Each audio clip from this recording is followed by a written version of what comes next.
केवट संवाद।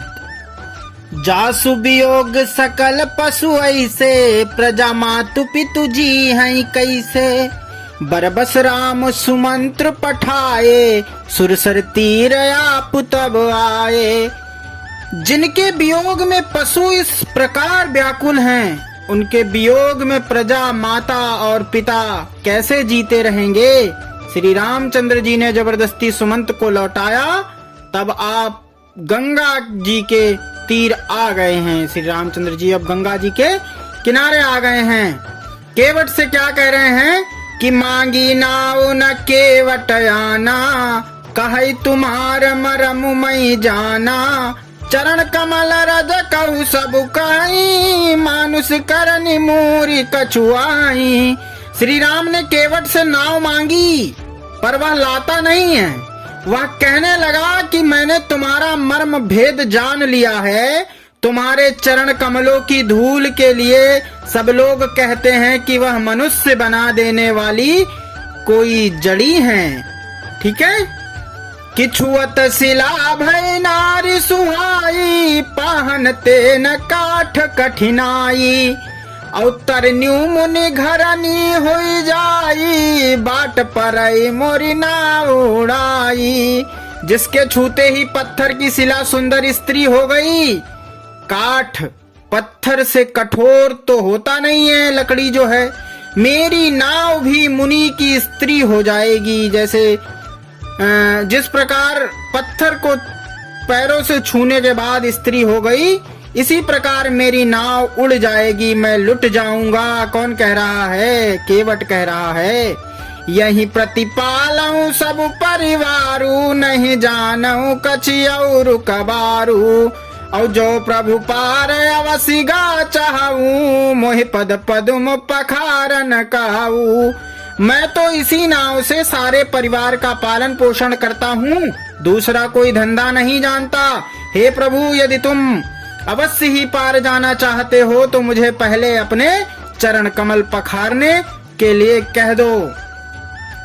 कि पद कमल धोई चढ़ाई, नाउन नाथ उतराई। चहो मोहि राम राउरियान दशरथ, पथ सब साची कहो। बरु तीर मारहूँ लखनु पै, जब लगी न पाए पखारी हूँ तब लगी न। तुलसीदास नाथ कृपाल पार उतारी हूँ। हे नाथ, मैं चरण कमल धोकर आप लोगों को नाव पर चढ़ा लूंगा। मैं आपसे कुछ उतराई नहीं चाहता। हे राम, मुझे आपकी दुहाई और दशरथ जी की सौगंध है, मैं सब सच सच कहता हूँ। लक्ष्मण भले ही मुझ पर तीर मारे, पर जब तक मैं पैरों को पखार न लूंगा, धो नहीं लूंगा, तब तक हे तुलसीदास के नाथ, हे कृपालु, मैं पार नहीं उतारूंगा। सुन के वट के बैन प्रेम लपेटे, अटपटे बिहसे करुणाए न। चित जानकी लखन तन। केवट के प्रेम में लपेटे हुए अटपटे वचन सुनकर करुणाधाम श्री रामचंद्र जी जानकी जी और लक्ष्मण जी की ओर देखकर हंसे। कि कृपा सिंधु बोले मुस्काई, सोई करु जेहि तव नाव न जाई। कि बेगियानु जल पाई पखारू, होत विलंब उतारहि पारू। कृपा के समुद्र श्री रामचंद्र जी केवट से मुस्कुराकर बोले, भाई तू वही कर जिससे तेरी नाव न जाए। जल्दी पानी ला और पैर धो ले, देर हो रही है, अब मुझे पार उतार दे। कि जासु नाम सुमिरत एक बारा, उतरहि नर भव सिंधु अपारा। सोई कृपालु केवटई निहोरी, जहि जगु किए तिहु पगहु ते थोरी। एक बार जिसका नाम स्मरण करते ही मनुष्य अपार भवसागर से पार उतर जाते हैं, और उन्होंने जगत को 3 पग से भी छोटा कर दिया था, वही कृपालु श्री रामचंद्र जी आज गंगा की पार उतरने के लिए केवट का निहोरा कर रहे हैं। कि पद पद नख निरखि देवर, देव सरि हरसी। सुनि प्रभु बचन मोह मति करसी। केवट राम रजाय सुपावा, पानी कठवता भरी ले आवा।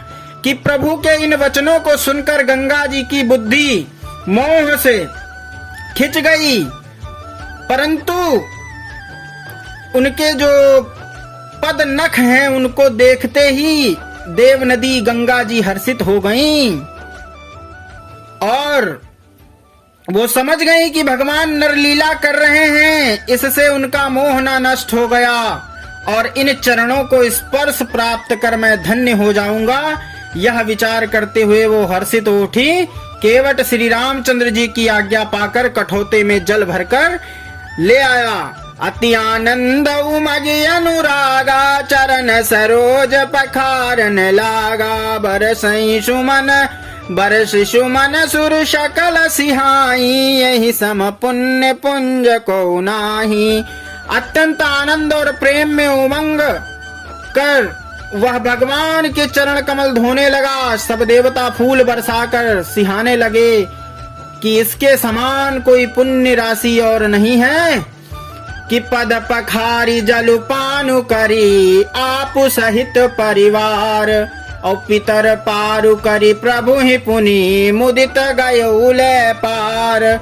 चरणों को धोकर और सारे परिवार सहित स्वयं उस जल को पीकर पहले अपने पितरों को भवसागर के पार कर दिया, फिर आनंद पूर्वक प्रभु श्री राम जी को गंगा जी के पार ले गया। कि उतरी ठाड़ी भई सुर शरीरे, तासी राम गुह लखन समेता। केवट उतरी दंडवत कीना, प्रभु ही सकुच यही नहीं कछु दीना। निषाद राज और लक्ष्मण जी सहित श्री सीता जी और श्री रामचंद्र जी उतरकर गंगा जी की रेत में खड़े हो गए। तब केवट ने उतरकर दंडवत किया। प्रभु को संकोच हुआ कि इसको कुछ नहीं दिया है हमने। कि पियहिया की सिया जान निहारी, मन मुंदरी मन मुदित उतारी। कहु कृपालु ले उतराई, केवट चरण गहे अकुलाई। पति के हृदय की जानने वाली सीता जी ने आनंद भरे मन से अपनी रत्न जड़ित अंगूठी उतारी और कृपालु श्री राम जी ने केवट से कहा कि नाव की उतराई ले लो। केवट ने व्याकुल होकर चरण पकड़ लिए। कि नाथ आजु मैं काहन पावा, मिटे दोष दुख दारिद दावा। कि बहुत काल मई कीनी मजूरी, आज दीन विधि बनी भली भूरी। उसने कहा, हे नाथ, आज मैं क्या नहीं पाया, मेरे दोष दुख और दरिद्रता की आग आज बुझ गई है। मैंने बहुत समय तक मजदूरी की, विधाता ने आज बहुत अच्छी और भरपूर मजदूरी मुझे दे दी है। अब कछु नाथ न चाहूं मो चाहिए मोही, दीन दयाल अनुग्रह। कि अब कछु नाथ न चाहिए मोरे, दीन दयाल अनुग्रह तोरे। फिरती बार मोहि जो देवा, सो प्रसादु मैं सिर धरि लेवा। हे नाथ, हे दीन दयाल, आपकी कृपा से अब मुझे कुछ नहीं चाहिए। लौटती बार आप मुझे जो देंगे वह प्रसाद समझकर मैं अपने सिर चढ़ा लूंगा। कि बहुत कीन प्रभु लखन सिया, नहीं कछु केवट ले।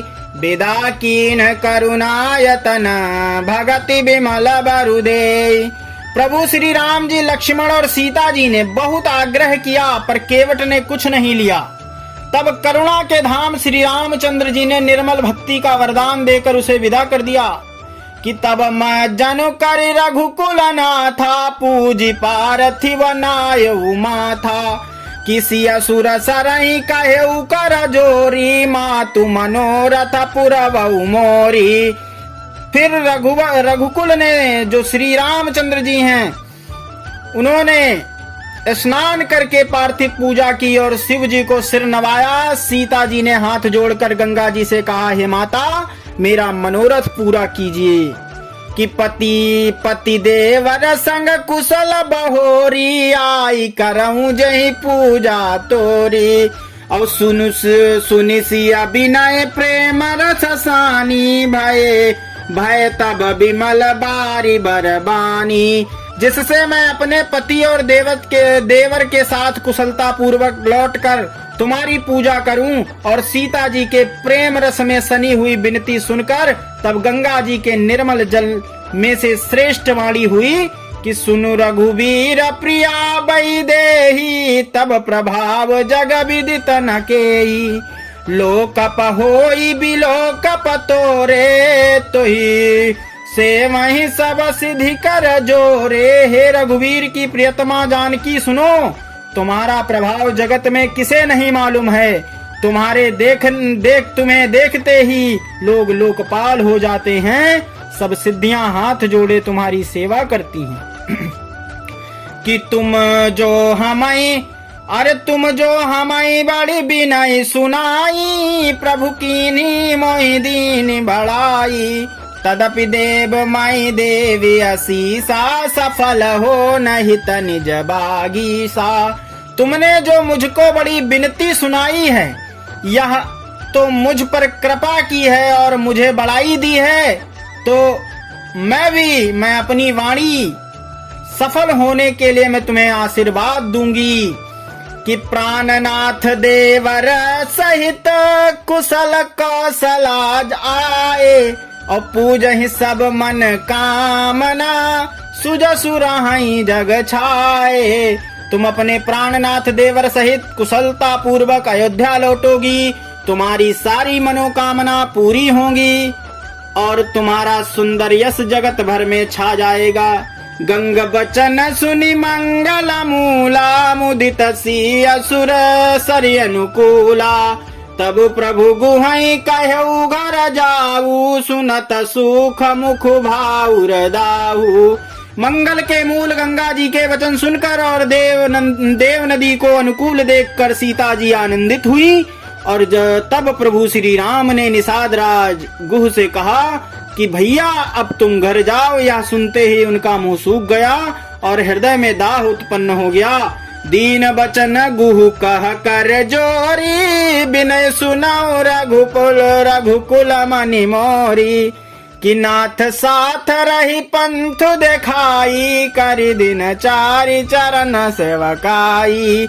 गो हाथ जोड़कर दीन वचन बोला, हे रघुकुल शिरोमणि मेरी विनती सुनिए। मैं नाथ के साथ रहकर रास्ता दिखाकर 4 अर्थात कुछ दिन आपके चरणों की सेवा कर लूंगा। जही बन जाई रहब रघुराई, पर्ण कुटी मई करि बसुहाई।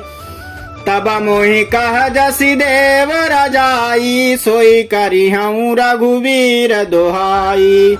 हे रघुराज, जिस वन में आप जाकर रहेंगे वहां मैं सुंदर पर्ण कुटी बना दूंगा और तब मुझे आप जैसी आज्ञा देंगे। मुझे रघुवीर की दुहाई मैं वैसा करूंगा। सहज स्नेह राम लखितासु, संगलीन गुह हृदय होलासु। पुनि गुह ज्ञाति बोली सबलीन, करि पर तो सुविधा तब कीने। इसके स्वभाव प्रेम को देखकर श्री रामचंद्र जी ने उसको साथ ले लिया। इससे गुह के हृदय में बड़ा आनंद हुआ। फिर गुह निषाद राज को कहते हैं, उन्होंने अपनी जाति को लोगों को बुलाया और उनका संतोष करा के तब उनको विदा किया। तब गणपति सियो सुमरि प्रभु, नाई सुर सरिय माथ। सखाय अनुज सिय सहित बन, गवन कीन रघुनाथ। तब प्रभु श्री राम जी ने गणेश जी और शिव जी का स्मरण करके तथा गंगा जी को मस्तक नवाकर सखा निषाद राज, छोटे भाई लक्ष्मण और सीता सहित वन को चले। तेहि दिन भयो बिटप तरबासु, लखन सखा सब कीन सुपासु। और प्रात कृति करि रघुराई, तीरथ राजु दीख प्रभु जाई। उस दिन पेड़ के नीचे निवास हुआ लक्ष्मण जी और सखा, जो उनके सब सुव्यवस्थित जो व्यवस्था थी अच्छी कर दी। और प्रभु श्री रामचंद्र जी ने सुबह प्रातः काल सब क्रियाएं करके जाकर तीर्थों के राजा प्रयाग के दर्शन किए। धन्यवाद। अगर हमारा वीडियो आपको अच्छा लगा तो हमारे चैनल को सब्सक्राइब करें तथा हमारे वीडियो को लाइक करें और अपने दोस्तों के साथ शेयर करें। धन्यवाद।